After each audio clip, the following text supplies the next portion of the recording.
s'attarder, nous appelons le professeur Bougermour pour sa présentation, modalité de prise en charge des patients toxicomanes.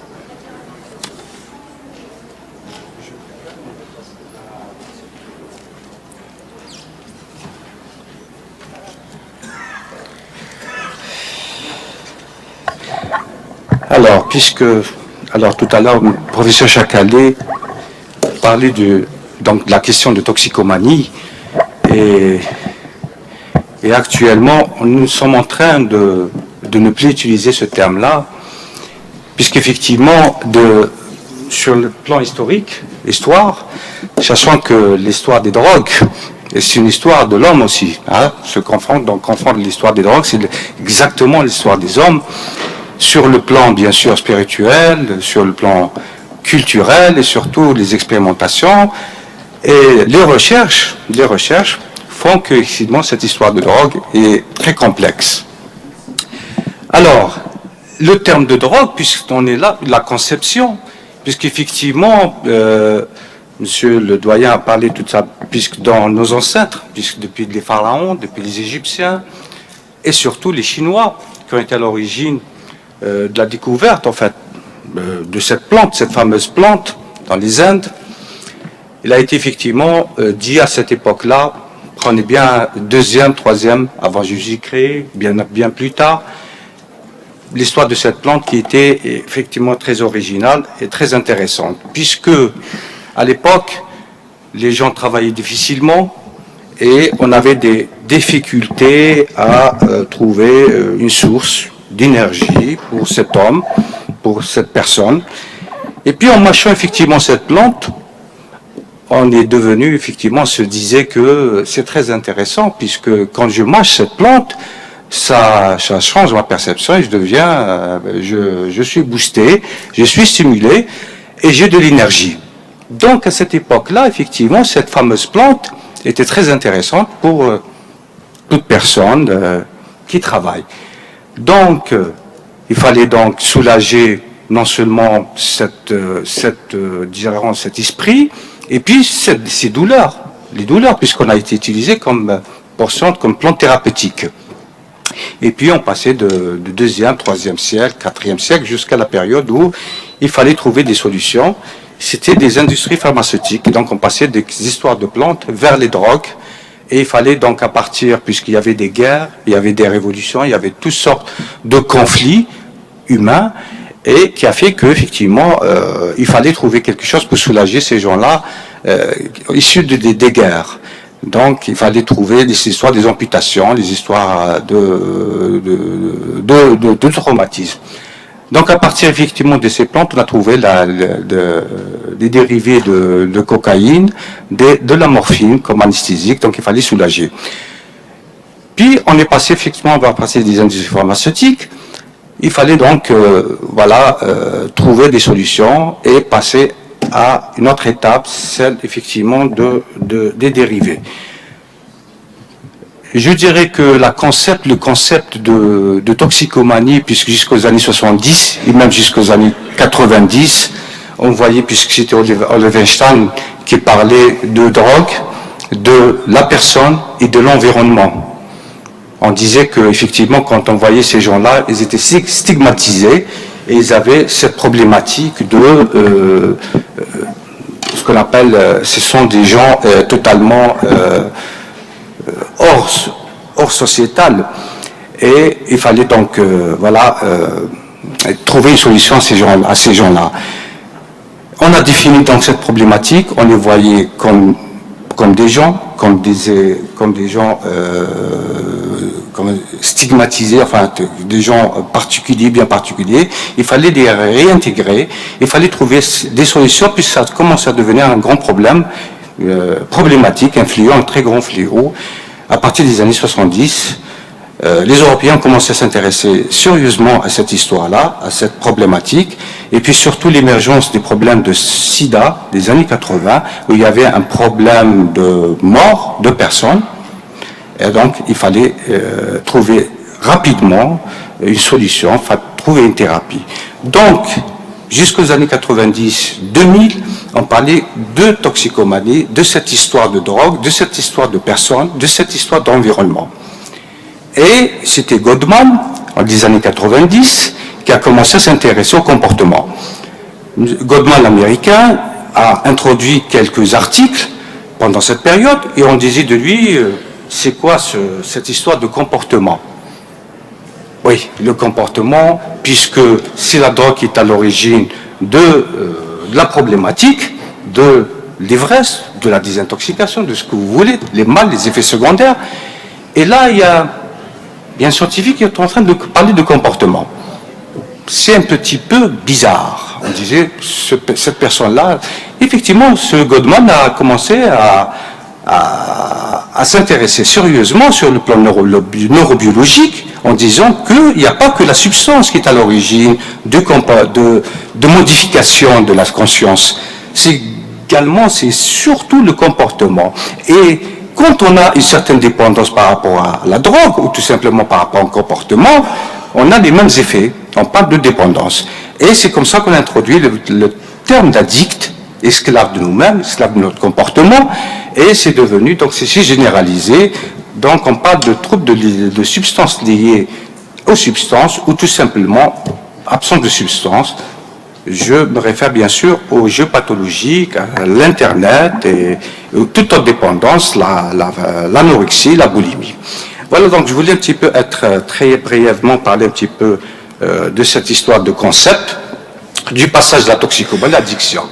Donc je reviens dans les années 60, qui a vu la vague de l'actuelle de la toxicomanie, puisqu'à l'époque c'était la liberté individuelle, donc on s'intéressait, et puis il y avait le conflit des générations, le lien entre l'usage de drogue et les problèmes émergents, de l'adolescence surtout, et les mouvements sociologiques, contre-culture, j'en vois dans la toxicomanie un phénomène très complexe.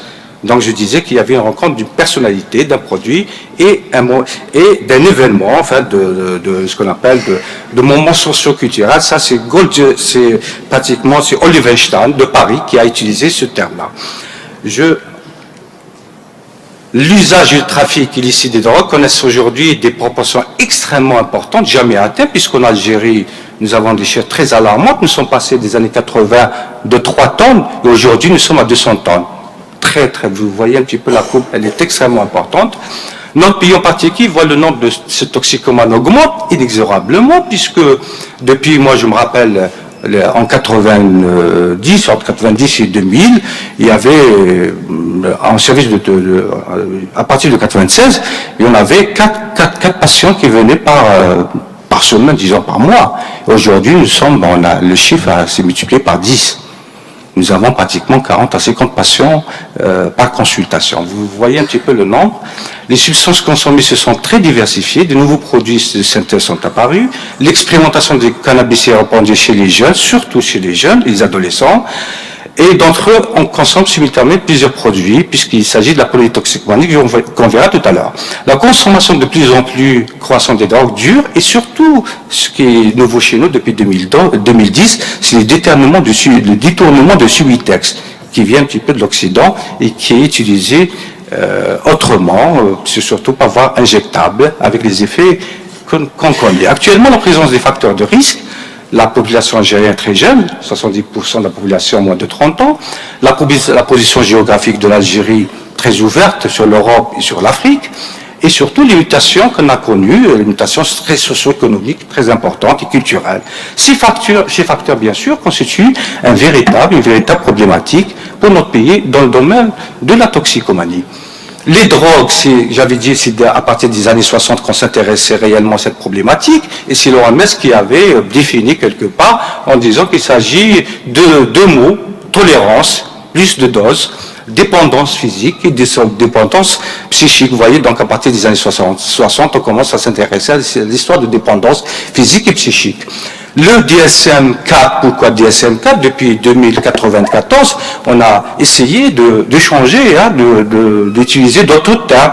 Et le DSM-4, c'est la classification américaine qui a essayé un petit peu, en matière de psychiatrie, de classifier, d'être plus catégorique, et d'utiliser les axes 1 concernant les diagnostics, les axes 2 concernant les problèmes de personnalité.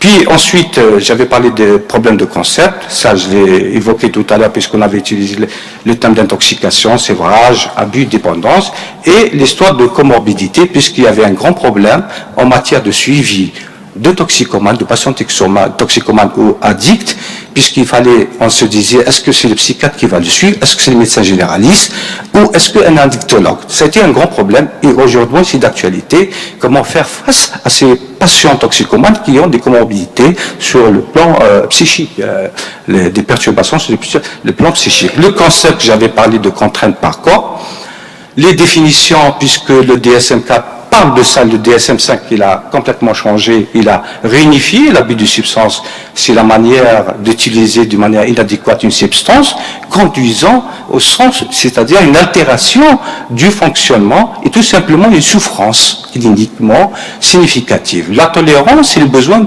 quantitatif, de quantité notable, de plus en plus forte, pour obtenir cette intoxication, si vous voulez, cet effet désiré. Le sévrage, c'est l'apparition après quelques heures, généralement de 8 à 10 heures, de la dernière prise de substance, des signes pratiquement qui sont fonctionnels. L'intoxication aiguë, c'est la sensation de bien-être. L'intoxication chronique, c'est la dépendance physique rapide et intense, avec des complications surtout somatiques.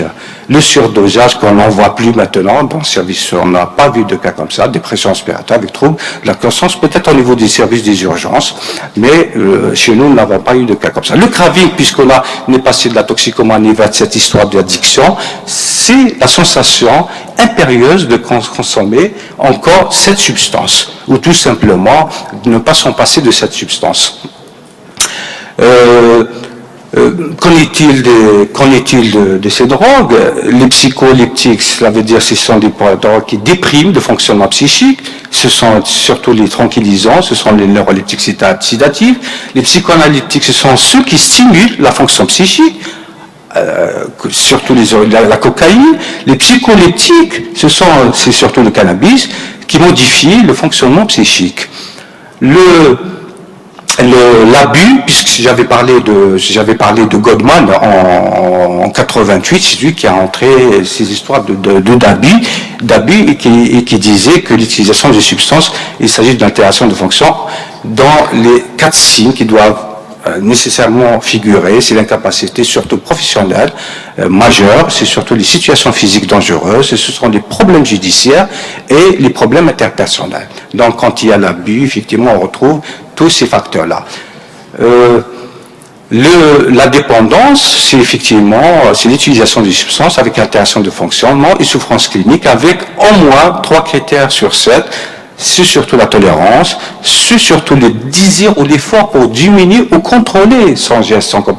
Et surtout, l'abandon des activités professionnelles qu'on retrouve. Et ça, c'est sur cela qu'il faut axer votre travail. C'est surtout quand on trouve un patient qui vous dit que je n'arrive plus à me concentrer, je n'arrive plus à faire mon travail. Et je ne pense que à cette drogue. Et c'est là, effectivement, qu'on parle de dépendance. Donc, effectivement, cette histoire de DSM-4 1994 jusqu'à 2013, puisque nous sommes passés à une autre dénomination, c'est le DSM-5, et qui a un petit peu, si vous voulez, je dirais, comment dirais-je, unifié. Il ne parle plus d'abus de dépendance, mais cet abus de dépendance et comment dirais-je, utilisé sur le thème de troubles liés à l'usage de substances. Donc, voyez-vous, c'est toujours discutable jusqu'à maintenant. Qu'en est-il de notre centre? C'est le professeur Edo, donc en 96, bien avant qu'il y ait eu cette idée, puisqu'à l'époque on commençait à avoir un nombre de consultants de plus en plus important, puis la problématique de drogue qui commence à être très très présente dans les quartiers, dans les écoles et dans les lycées, de manière, je dirais, moins importante, et qui a eu l'idée d'ouvrir, de lancer ce centre-là. Et ça a été effectivement vite fait, puisqu'il n'y avait pas de structure, et il a eu effectivement, nous avons transformé, en fait, l'idée de transformer un pavillon de psychiatrie en unité, en structure de soins en toxicomanie. 2 unités, une unité de consultation, une unité d'hospitalisation. Malheureusement, 40 lits, c'est insuffisant. pour hommes, 10 lits, vous imaginez 50 lits sur le territoire national, ça vous donne un petit peu une idée. Le personnel, donc c'est les psychiatres, c'est les médecins généralistes, les psychologues, c'est les sociologues, les infirmiers. En plus, nous sommes en train de penser sérieusement sur surtout les assistants sociaux. Le personnel paramédical, les TSS, voici un petit peu une image de ce service-là, donc avec cette soin de réunion de thérapie de groupe, je dirais même insuffisante. Qu'en est-il des chiffres? 2016, vous en voyez un petit peu, donc 2012, 4 968, on arrive à 6 890 en 2016. Le nombre d'hospitalisations qui augmente, 947 jusqu'à 1200. Un petit peu, qu'en est-il des nombres de toxicomanes hospitalisés? Vous voyez un petit peu le chiffre. Ce qui est très important, je pense c'est la même chose aussi à Bougie ou à Oran ou un peu partout en Algérie, c'est que ce sont les polytoxicomanes qui sont de plus nombreux, avec un chiffre de pratiquement de 515. Si ça dépend du toxicomane, c'est celui qui utilise la première fois le tabac, puis le cannabis, ensuite les psychotropes, puis après c'est l'histoire de l'alcool, qu'on expliquera bien, si on aura le temps de débattre sur ça. Puis ensuite, bien sûr, suivi du cannabis, c'est la plante la plus utilisée au monde, 180 millions de consommateurs, c'est énorme. Puis ensuite, bien sûr, puis les psychotropes, et je pense dans cette région-là, on va essayer de pointer nos doigts sur le problème de l'alcool. Je pense qu'il y a eu un nombre aussi important de consommateurs d'alcool ici dans cette région. Donc, ces chiffres-là, je pense que ce sont les mêmes pratiquement dans toutes les wilayas d'Algérie. Et nous ne sommes pas effectivement par rapport au Maroc, en Tunisie et par rapport, je pense, aux Espagnols et Portugais, on est sur sur les mêmes chiffres. Qu'en est-il chez ces jeunes? Voilà, vous voyez la tranche d'âge de 20 ans à 30 ans et les chiffres, l'âge est la tranche d'âge la plus touchée. Mais nous avons eu quand même des cas des jeunes enfants de 9 ans à 10 ans qui venaient quand même accompagner le parent pour un suivi. Donc 9 ans, 10 ans quand même, c'est trop tôt. Ce sont quand même des enfants qui sont effectivement touchés. Voilà, le sexe est beaucoup plus masculin. Le milieu d'origine, peu importe, puisque bon, même si on dit que c'est le milieu urbain, mais même dans le milieu rural, même dans le sud, l'histoire de cette drogue, elle est partout, elle est partout. Donc, que ce soit chez les riches ou les moins riches ou les moyens, donc ça touche un peu toute la partie, voilà, donc la partie sociale. Qu'en est-il? C'est toujours les célibataires qui sont touchés. C'est toujours des patients issus des parents qui vivent ensemble, voilà, donc qui sont les plus touchés, plus ou moins les plus divorcés, les parents divorcés. C'est surtout en matière de scolarité, c'est les enfants ou les adolescents qui ont un niveau scolaire très moyen, qui sont touchés, qui prédominent. La plupart de ces patients sont sans emploi, c'est un des facteurs importants quand même du chômage. Et aussi, voilà, j'avais parlé des couches sociales qui sont très touchées, médiocres. Et voilà, le début d'âge quand même, c'est à partir vers l'âge de 16 à 20 ans. Voyez-vous, donc c'est l'âge de 16-20 ans qui est le début d'âge de cette consommation qui est la plus touchée.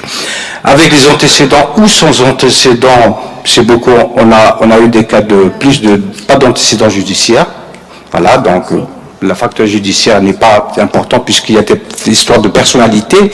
Si on parle de borderline ou antisocial, est-ce que c'est beaucoup plus le borderline ou c'est antisocial? Je pense qu'ici, chez nous en Algérie, c'est surtout les antisociaux, donc personnalité antisociale qui l'a plus touché. Ailleurs, c'est les borderline. Les vols, les violences, auto-fugues et tout ça, vous voyez que ce sont des patients quand même qui sont violents. Cette histoire de drogue, c'est aussi l'histoire de la violence. De la délinquance aussi, c'est aussi également c'est aussi les antécédents familiaux aussi, un patient qui est alcoolique, oui, je dirais oui, effectivement on peut avoir des enfants qui vont suivre la trajectoire des parents, c'est aussi également un des membres de la famille qui touche à la drogue. Oui, il y a ce facteur-là. Donc, voilà un petit peu quelques chiffres, je pense, qui reflètent un petit peu la région de Blida. Qu'en est-il de la prise en charge, je dirais, c'est pratiquement la même, que ce soit ici ou ailleurs, chez les fiches, parce qu'actuellement, il est extrêmement difficile de prendre en charge ces patients-là. Je répète, puisque le professeur Chakali, effectivement, il s'agit des patients. Avant, on disait que ce sont des égarés de la société, mais ce sont des patients parce que ce sont des gens, quand ils viennent chez vous, quand il vient, je lui dis, écoutez, pourquoi vous venez puisque vous prenez de la drogue, puisque vous vous sentez bien, راك مليح وعلاش تجي؟ يقول لي يا طبيب والله ما نقدرش ما نقدرش نعرف بلو واش ما تقدرش؟ قال لي ما نقصاي عييت سي لو تيم كي ليتيليزي عييت منها جو مو ليف لو ماتان جو برون سيت دروغ نخمم عليها كيفاش نديرها نسرقها نسرق ولا نضرب ولا ندير حاجه 12 لازم نحوس عليها faut que je cherche cette drogue là avant de dormir il faut que je prenne ma drogue. Vous imaginez ce patient là qui est en train de souffrir qui demande de l'aide pour sortir de ce marasme. Donc voilà comment faire pour prendre en charge ces patients là. Fallait-il donc faut prendre en considération la personnalité, cette relation vis-à-vis de cette drogue ou vis-à-vis de ce comportement, puis bien après, vous allez voir s'il y aura un débat concernant les addictions des autres, l'addiction du comportement, d'une situation sociale, comment il vit, et puis comment il se sent vis-à-vis de son entourage. Et puis ensuite, des conséquences. Si je prends de Subutex, si je me l'injecte, oui, vous allez voir un petit peu les conséquences sur le plan somatique, infectieux, tout ce qui s'ensuit. Alors, il faut bien, c'est l'accueil, c'est l'écoute, souvent ce que recherche le patient, afin de faire une demande de thérapie, c'est d'être écouté et reconnu par un interlocuteur, bien sûr, qui le comprend, qui est dans cette empathie. Ce lien s'alimente souvent par des événements du quotidien, permet d'apporter des conditions de distanciation, de négociation, de temporalisation, qui sont à la base de soins. Mais ce qui vient chercher les usagers, ce sont aussi des réponses à leurs difficultés. C'est pour ça que j'avais parlé des acteurs. Nous sommes un nombre d'acteurs qui vont permettre à ce patient de sortir de cette fameuse crise. Et puis on arrive à cette histoire d'entretien motivationnel. Et oui, s'il vient chez vous, est-ce que vous êtes... Oui, il est conscient maintenant. Parce que il a fumé du cannabis, il a pris du drogue, il a pris de l'alcool pendant combien de temps? Pendant 1 année, 2 ans, 3 ans. Et au bout de 3 ans, 4 ans, il y a rien. Il arrive chez vous, donc il est dans cette période de conscience, il dit, oui, je me rends conscient que je suis esclave de cette substance, de ce produit-là, et que je ne peux plus m'en passer de ce produit-là. Et oui, donc il faut cette histoire de motivation, cette histoire d'intervention particulière applicable en toxicomanie et dans tous les domaines, permettra à ces patients de reprendre espoir et l'estime, c'est surtout l'estime de soi. Et oui, et puis ensuite il y a l'évaluation, il convient d'évaluer le consommateur un usage simple, festif, maîtrisé. Les histoires des usages que j'avais dit que ce n'est plus d'actualité, mais c'est toujours utilisé. Évaluer les modalités d'usage les plus problématiques, la précocité, est-ce qu'il a consommé, est-ce que cet adolescent a commencé tôt à consommer, j'avais parlé de 9 ans, 10 ans, qu'en est-il, puisque les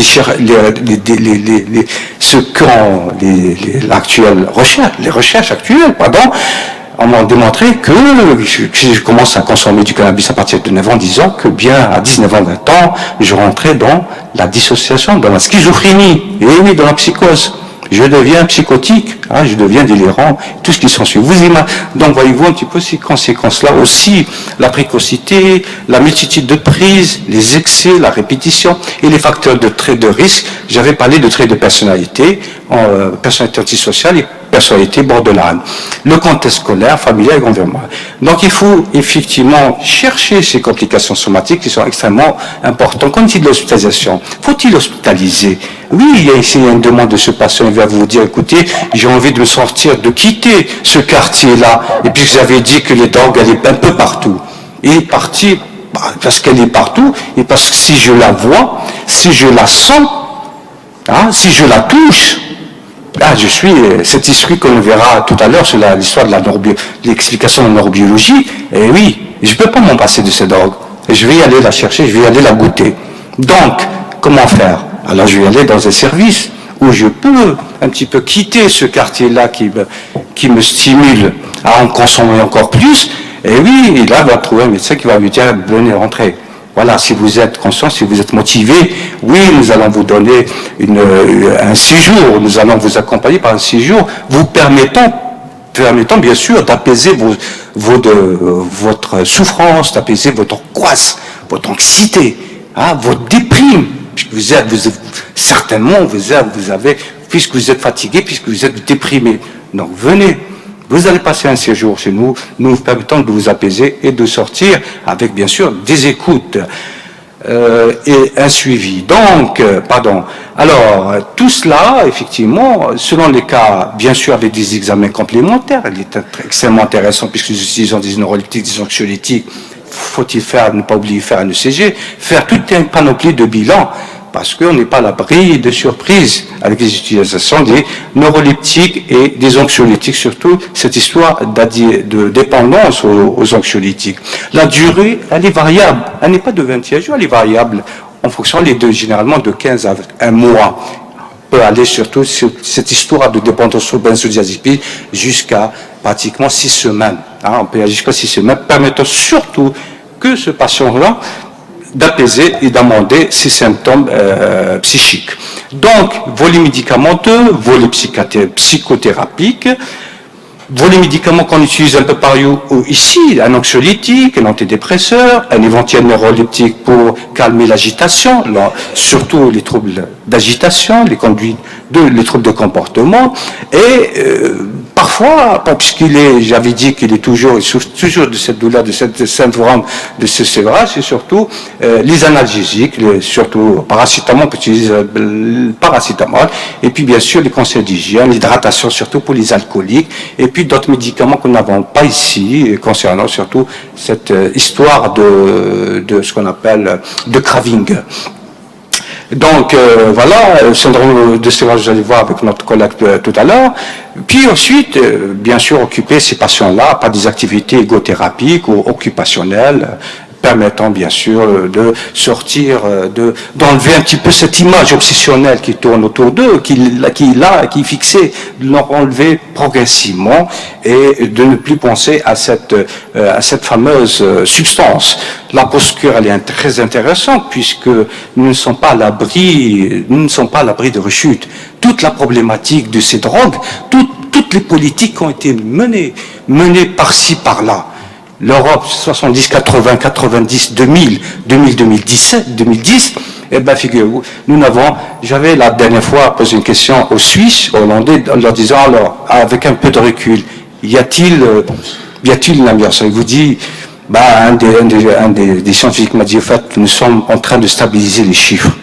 On n'est pas à l'abri de rechutes. Donc les rechutes, on n'est pas à l'abri de rechutes et de grandes rechutes. Donc l'objectif, c'est d'espacer, de stabiliser et d'espacer ces rechutes, bien sûr avec la posture permettant de suivre une hospitalisation donc chez eux.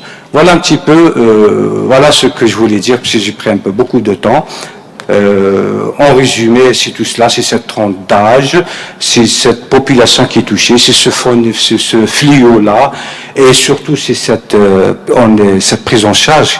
Je dirais, puisque le professeur Chakali est là, nous souhaiterons quand même qu'il y aurait plus de centres d'hospitalisation et surtout plus de CISA permettant un petit peu de nous désengorger d'idées, parce que là, nous sommes pratiquement très saturés par le nombre de consultants qui viennent pratiquement tous les jours, vous imaginez. Et puis, surtout la prévention, surtout, je dirais, par le mot de fin, c'est la prévention. Toutes les politiques qui ont été menées par-ci, par-là, je dirais pas c'est des échecs, mais c'est positif, mais il y a beaucoup plus de négatifs. Mais actuellement, on se base sur, c'est de partir vers ce toxicomane, vers chez lui, et de le ramener et de le sensibiliser, de l'informer, et de ne pas essayer de ne plus, disons, comment dirais-je, d'être à l'abri de cette drogue. Et je vous remercie.